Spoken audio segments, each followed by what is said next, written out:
Fearless of Table 12 Podcast. Danny Barr, Paul Marino, Rob Klein in the other room. Gentlemen. How you doing, guys?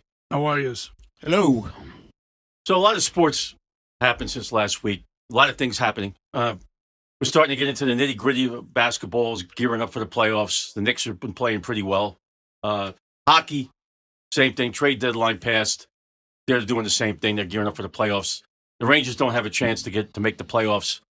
The Devils and Islanders are on the cusp. They have a shot that they can make them. They played well in the last 20 games. Baseball, it's in full swing of it's in full swing of spring training games. But a lot of the players left to go with their respective teams for the World Baseball Classic. Let me ask you, how many years have they been doing this?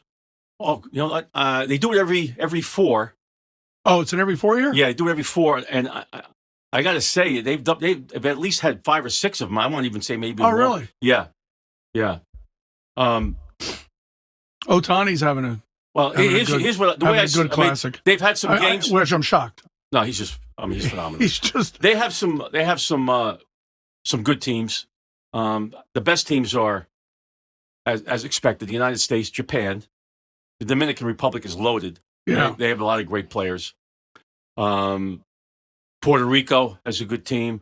There's a lot of Spanish players in the major leagues. They're all good. So they're all playing for their respective teams. And, the U.S. is 2-0.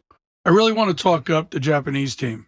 Go ahead. I want to talk them up because we don't have any listeners in Japan yet. Yeah, we got to get some in there. You can't let China outdo them. No, absolutely. So, no, and I think they're I'm all playing in with Otani. Look, I'm going to go out on that limb, and I'm going to get in his bandwagon. Listen, he's a great player. He's one of the top players. I think him and Judge are the 2 top players in the league. But he pitches, so it gives you an edge because he can do more than one thing. But the guy's clutch, And so the Americans, they beat Brazil and Great Britain. Okay, wasn't even a game. 10-1, 15-1, 2 games. And they play Mexico next, which Mexico doesn't have a bad team. And then they play Italy. So those are the next 2. And I think after those 4 games are over, I think that's when they start to change and eliminate teams. Go to the elimination rounds. Because I saw Nicaragua got knocked out. So, if you lose, maybe it's 2. I don't know. I don't know all the rules of the league. But it's a 2-week tournament. We're only 3 days in technically, because it started Friday. So there's a lot going on. So next Monday, it might shape up to where we know where we're going with it. I wasn't really into this whole thing. I never was, because I was always afraid my best player would get hurt in this thing. But when you think about it, they can get hurt on their own team too. They're still playing games. If he's with the Yankees, they're still playing exhibition games.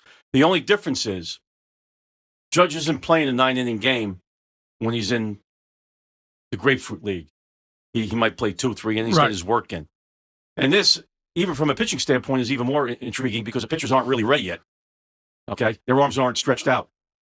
Well, and the Yankees, do they even have any starters that are going to play in April? They have quite a few, but it just seems like Max Fried's their best pitcher right now. He's their number one. But they're all out for surgeries. Well, you got recoveries. Cole's supposed to come back June.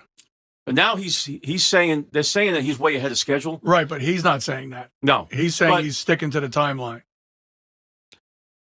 So it could be. And Rodon is going to come back in May, but Rodon, so that's why they have a lot but they have a lot of good pitchers still.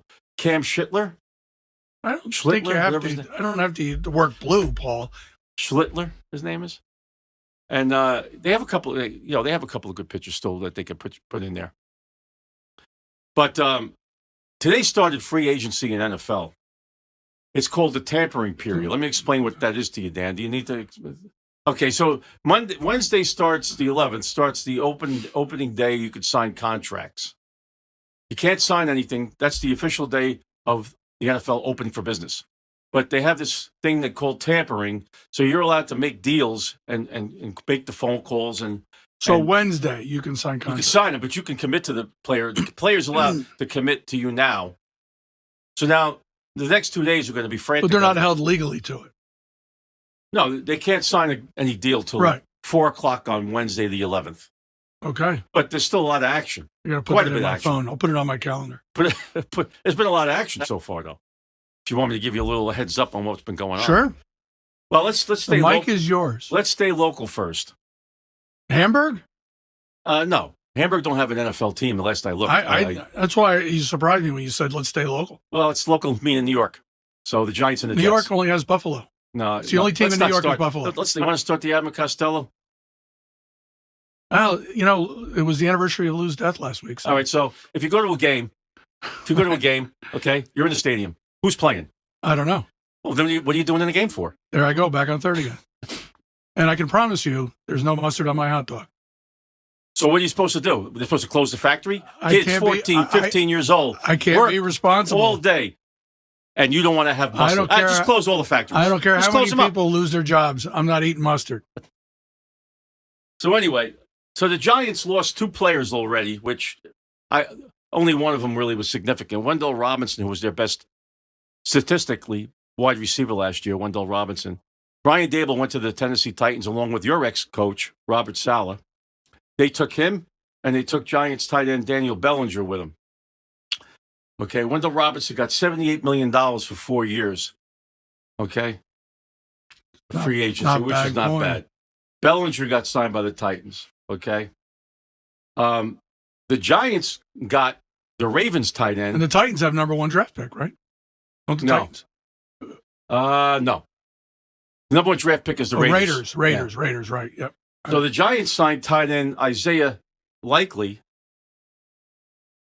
who was on, John Harbaugh was the coach of the Ravens. They signed him to a 4-year deal. I think it's, I'm sorry, let's see, what did he get? 45, I think he got $45 million. No. We'll all wait while you check your notes. All right. Anyway, and then they also got a punter. Oh, there you go. Okay. Jordan Stout from the Ravens. But you didn't get a kicker. You still don't have a kicker. You haven't had a kicker in 2 years. A punter's a kicker, by the way. I don't know if you know knew what that. I mean. Okay. Field goal kicker. And the Jets got a linebacker that they drafted back in 2012. And he came over for 2 years, $22 million. They picked up a guy they drafted. Well, we got to start getting these guys back. Hell, our top draft pick won the Super Bowl last year. So you got to start getting these guys back. Apparently, we had good players. Evidently, but you let him go. And now we got to get them back. Kenneth Walker, which was one of the top free Kenny agents. Walker. Okay, Right. who was the MVP of the Super Bowl. He went to the Chiefs. And he got $67 million. And Kelsey's coming back. Kelsey's coming back on a 1-year deal. I guess Taylor's got a tour coming up, so he doesn't want to sit home alone, so he might as well play. It's a good point. Malik Willis went from the Packers' backup job to the Miami Dolphins for three years, $67 million or something like that. He was a backup. I can't be less interested in what's going on with the Dolphins. Alex Pierce was traded to the Pittsburgh Steelers. Get out. No, was he traded? Yeah. No, he got 4 years, $114 million. And Pittman was traded to the Colts from the Colts to the Steelers. How crazy is it that people we've never heard of are making over $100 million? No, it's insane. See, You want to get that phone call? You want to get It's that a spam. I turned down the volume right before the show. Apparently not efficiently. So it's just starting out now. Max Crosby was traded to the Can Ravens. you tell this guy spam not to call you while we're on the air, please? I turned it down. I don't know what happened.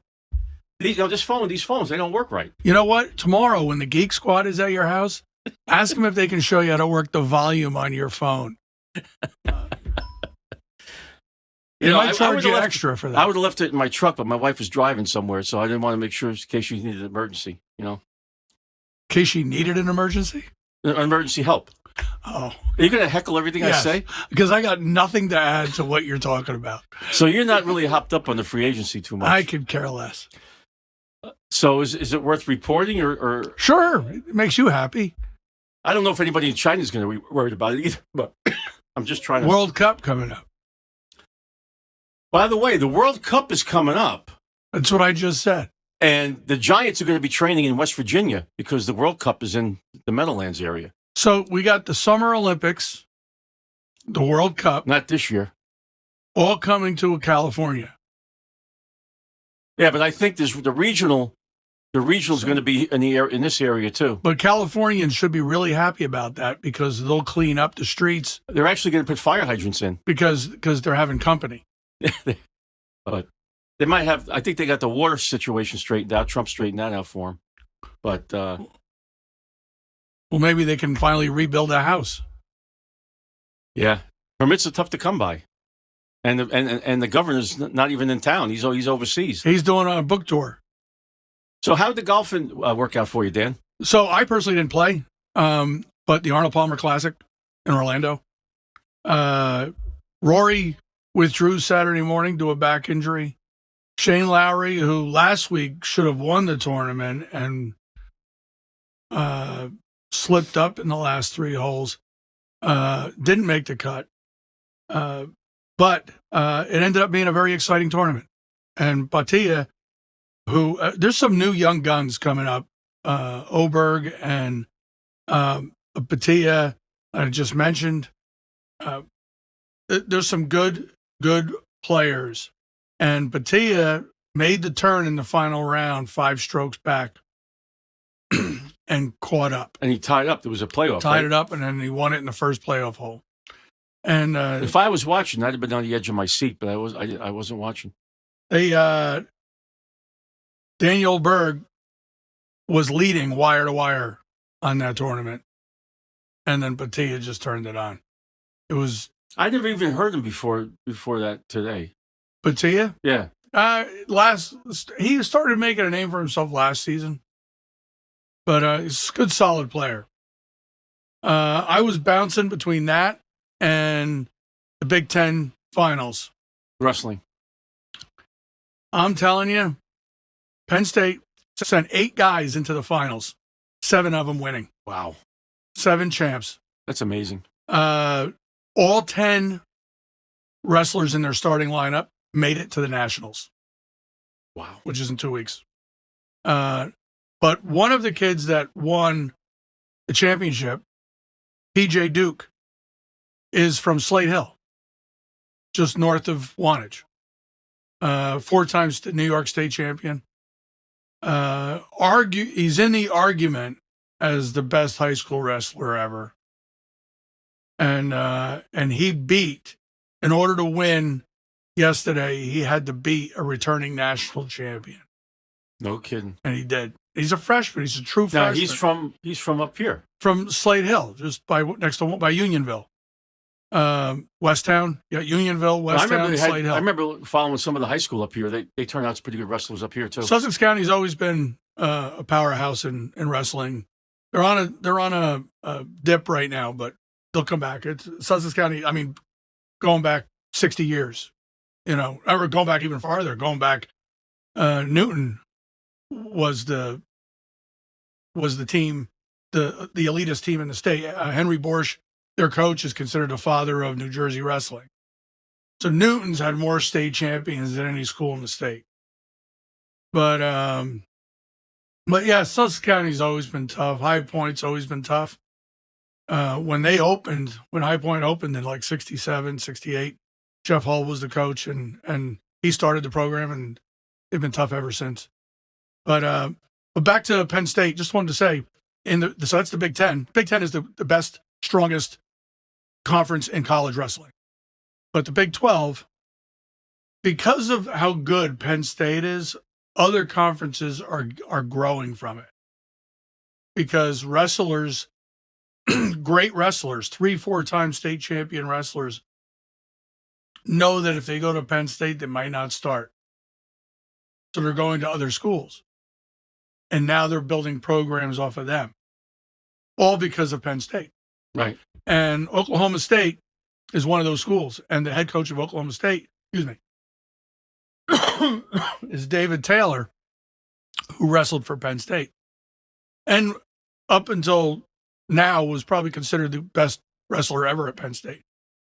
He sent 7 wrestlers to the Big 12 finals and got 4 champions out of it. Wow. So, and Pennsylvania is traditionally the best high school wrestling state in the country. And there's a school called Bishop McCourt and another school called Faith Christian. Faith Christian's the best school in the state, but Bishop McCourt's right up there, number 2 or 3. They have 3 brothers on that team, all won state championships this weekend. The one brother, his name is Melvin Miller. He's adopted. He won the state. And the other 2 brothers, but the Bassett brothers, Bo and Keegan Bassett, both won states. Bo Bassett in the finals wrestled a kid that had a 157 win streak. And Bassett pinned him in the second period. Wow. And finished his high school career 171-0.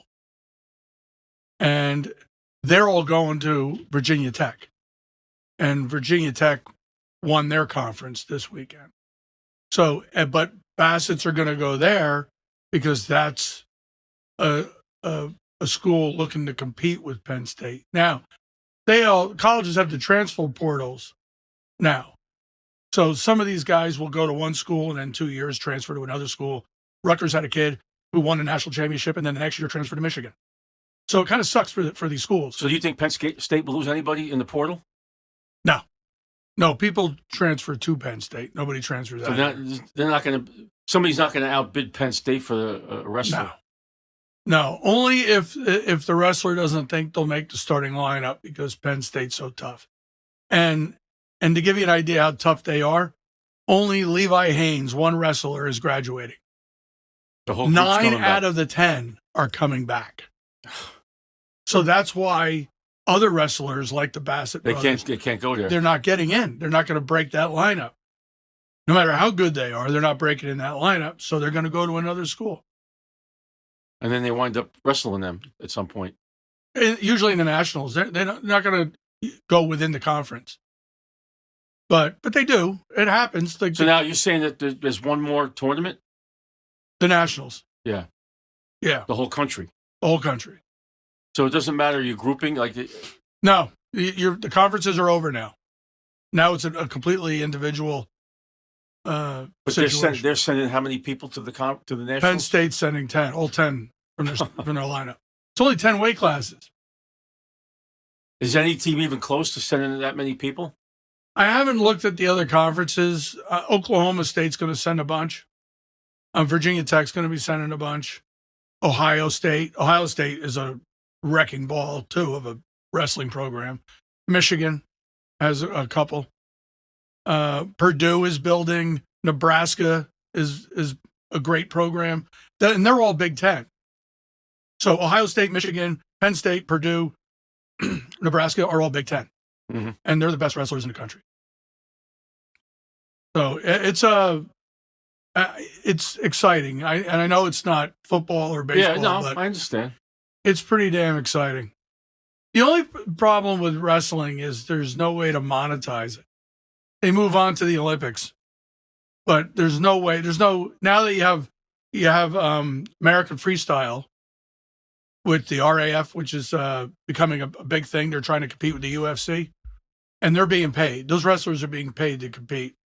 But that just started this year. Hulk Hogan was a big part of that, and the guy that started at WCW, they're the ones that started this. Brock Lesnar was in that too, I think. So Brock Lesnar was, I think he's from Nebraska or Wisconsin, but he wrestled for Nebraska. So he was a high school state champion, collegiate national champion, UFC heavyweight champion, and WWE heavyweight champion. Yep. I don't know. That's why it came up, because I knew he wrestled all the way up in college and everything, high school. Yeah. And Kurt Angle from the WWE was a national champion, legit national champion, and Olympic gold medalist. So, the WWE has some. Yeah, they have some legit wrestlers. Legit guys in it. But no, this is all the focus is on basketball in March. And that tournament's starting this week, right? Yeah, they're having the conference tournaments now coming up this Wednesday. Wednesday starts. But if you're into wrestling, March is insane. Yeah. Where do you catch that, Dan? Is that on the Big Ten? Well, the Big Ten Network. Yeah. I follow Penn State. I have since Kel Sanderson became their coach, which is now probably 9-10 years ago. Cale Sanderson's the greatest collegiate wrestler in history. But I can only catch it on the Big Ten. But what's nice about the Big Ten is they show the other schools. Penn State was so good, so dominating that they really didn't show their matches.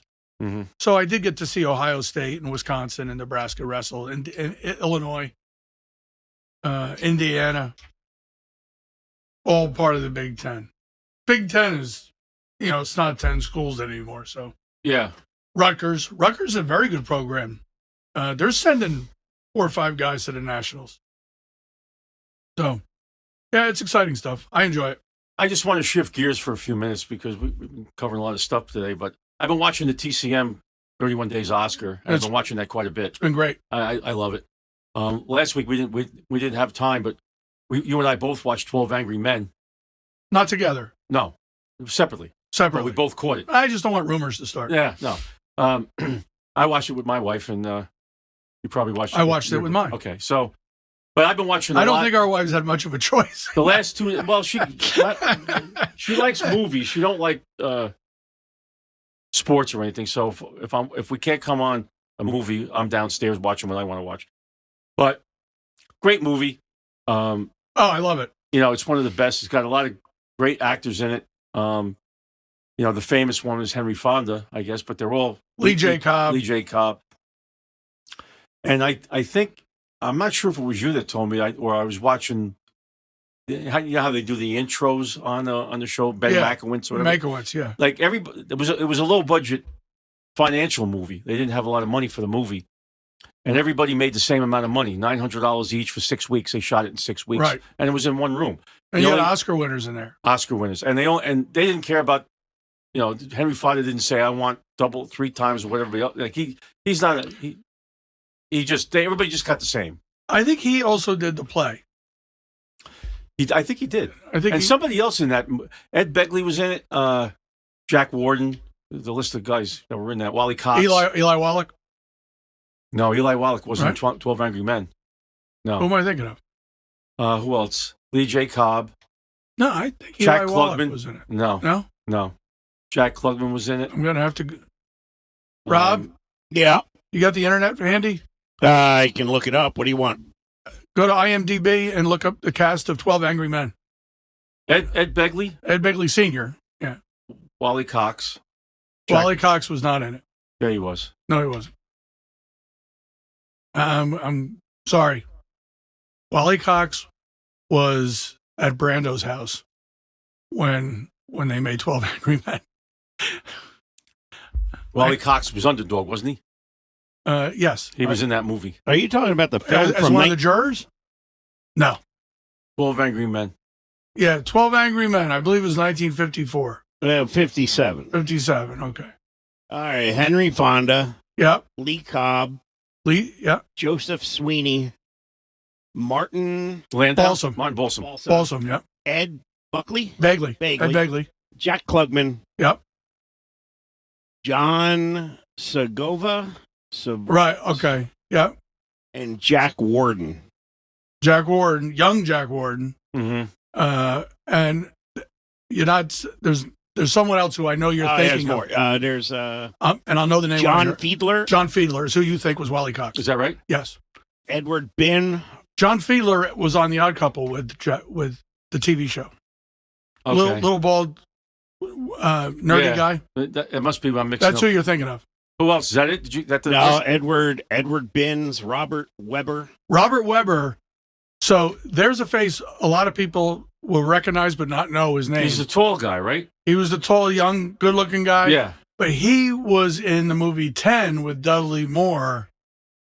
He was the wealthy, gray-haired guy with the young pool boy. Oh, yeah. Right? That was Robert Weber. And he did a couple Twilight Zones. Yeah, Martin Balsam was the foreman. Yes. And Jack Warden wore his hat through the whole thing. Yeah. No matter how much they sweat, And he just kept track, being sarcastic, cracking jokes, and it's so funny that he was Jack Warden. Jack Warden and Lee J. Cobb did not have a lot of range. You know, Rod Steiger and those guys from that generation didn't have a lot of range. They were the same guy in every Lee J. movie. Cobb, it was almost like you could see it. He was playing Johnny Friendly. Johnny Friendly. He was Johnny Friendly in that movie. But it was good. It was Because really I good. joked, how did Johnny Friendly get called to jury duty? It was really good, but it was all filmed in one room. It was a good movie, and there's been a lot of good movies on. But yesterday, their theme was mostly New York, shot in New York type of movies. And I missed one of my favorite movies yesterday. Which one? Guys and Dolls. Yeah, Guys and Dolls was in it. Was that they had a couple of musicals? They had On the Town, On the Town. Yeah. Guys and Dolls, but then they had. I watched a few of them. I watched Muni on the Bounty. Muni on a Bounty. Moonstruck was on last night. I still have never seen that. It's a great movie. Urban Cowboy, Barefoot in the Park. I missed Urban Cow. I would have recorded it. It was on at 2 a.m. Yeah, I would have recorded it, but I missed it. Barefoot in the Park with Redford and Yep. Jane Fonda. Neil Simon play. They had a couple of Neil Simons. Hannah and one was actually Neil Simon. What was the one he wrote? Goodbye Girl. Were you about to say Hannah and her sisters? Hannah and her sisters was so on. you took the R off sister and put it on Hannah. That's And very clever. that Did they was teach that in North Bergen? That was a Woody Allen Right. vehicle. Oh, So listen to you. Vehicle. obviously, now, it just got me thinking. Other New York great movies. Obviously, you got The Godfathers, the two of them. So tonight, you have two good ones. I didn't see tonight's lineup, Rebel Without a Cause, followed by East of Eden. but that was in New York, though. No, it's a different theme. I'm trying to finish Today's a off on. different thing. Can I finish this Oh, I theme thought first? you were done. No, it just got me thinking some of the other great New York movies, like Pope of Greenwich Village. That wasn't on. 29th Street. Did you ever see They that broke one? my thumbs, Charlie. Did you ever see 29th Street with Danny Aiello? It's I not don't think I on have. much. Phenomenal movie. And I wish I could find it somewhere, but The Taxi Driver was filmed there. Annie Hall was filmed there. But Pope of Greenwich Village is one of my favorites. Love it. You know. The Apartment was on yesterday, which I thought Jack Lemmon was one of his best movies. It was the Bugs money, Charlie. It was the Bugs money. But ever see Shirley MacLaine? She's good in The Apartment. I have with- seen with Shirley Fred MacLaine. McMurray and Terms of endearment. yeah. I'm talking about this movie. Though. I Did understand. you see this movie or not? I'm just trying. Did you see this movie? The Apartment? Yes. Okay. So I don't know. Is that Jack Lemmon? Yeah. Yeah. A lot of good movies were on. A lot of them. So I kind of. Just trying to add to the conversation, Paul. That's Well, all you I'm seem saying. like all you're doing is heckling me. Right? You don't like the way I talk. I didn't heckle you Don't at you all. like the way I talk? Well, it's I've been up here for a little rough. I've been up here A little for rough. 40 years, but I You can't. know, I don't. the way you switch your consonants and vowels is just I can't keep up. So anyway, that's about all I got for today, Dan. I don't know if you want to add anything. I They, don't want to cut you short. Well, coming up on TCM. Okay. Since we're talking about it, I missed Ben-Hur, I saw it. Cleopatra, I saw it. Gone with the Wind. Gone with the Well, Wind. you I put a saw it. lot of time in. Well, Those are some of the longest damn movies ever made. Well, they were on in one day.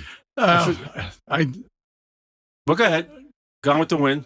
I saw it last week. Patton, Bridge over the River Kwai. that's an investment. Another long one. That's an investment. But they're having and tomorrow morning at 5:45 a.m. Charlie Chaplin's The Circus. And it's funny that they're including this because the Academy turned their back on Chaplin. Until late in his life. Right. Well, they tried to make good with him, but he was 83 years old when they did it. He was nominated. So he wrote, directed, and starred in The Circus. Mhm. It's a great movie. The tramp gets caught up in a carnival, and he actually had to learn how to tightrope to make this movie. You know, Chaplin was so brilliant. But he was nominated for all three of those roles: actor, director, and writer. And then they withdrew his nominations. And then tried to make Was that with all the communist Yes. blackballing? And Yeah. then they, well, it was even before that. Yeah, it had to be. But there was a lot of anti-socialism, communism activity in Hollywood, even in the 20s and 30s. But and this movie, I think, is 1929. But when they withdrew the nominations, they hid it behind a special award. It wasn't an Oscar that they gave him at that ceremony because they did not want to award him an Oscar.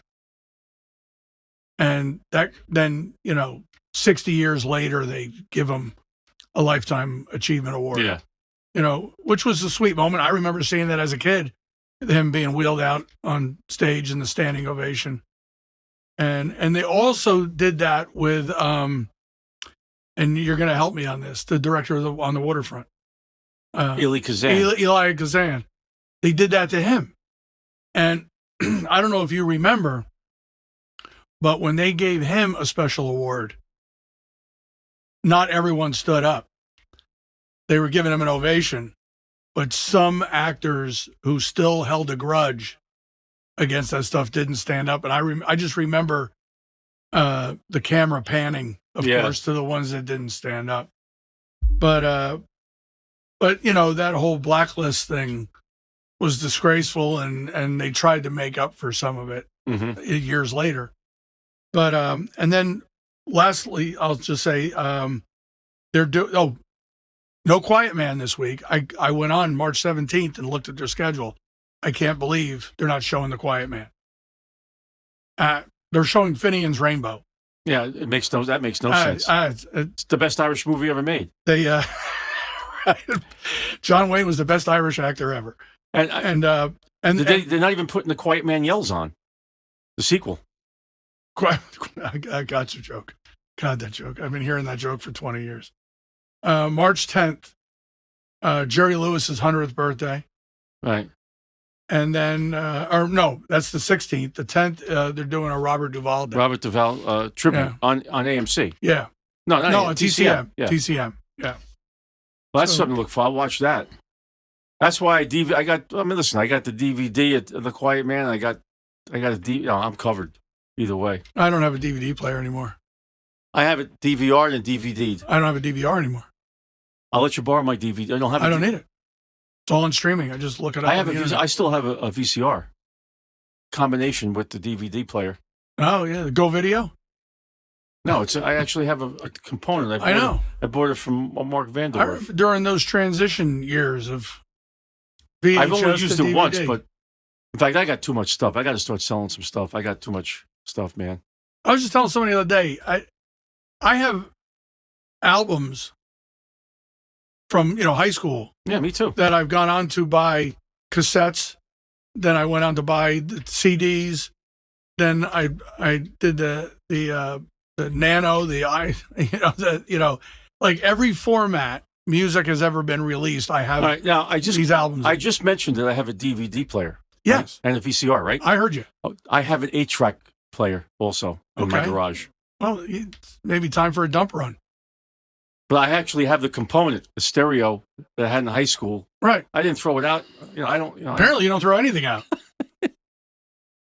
But anyway, that's 8-tracks were not story convenient. for another day. 8-tracks were not convenient. I got to get rid of all this stuff, Dan. You had this whole big. They're dusting off the hot seat for me. Fake alligator skin 8-track with the red velvet interior. I got one of them. And you could only fit 12 8-tracks in it. I got slot cars from 1960. Okay. When they used to have a slot car track in the 1960s. You might find someone to buy those. Anyway, Dan, I'd like to thank you for showing up this week, even though you only missed one day. I just thought I'd throw that out there. Okay. And Rob, how's your ankle? It's Hopefully good. It's getting better. Getting better every day. And we'll see you next week. No residual effects from the jet skiing? No, that actually worked out okay. Good for you. Yeah. All right, we'll see you guys next week. Good for you.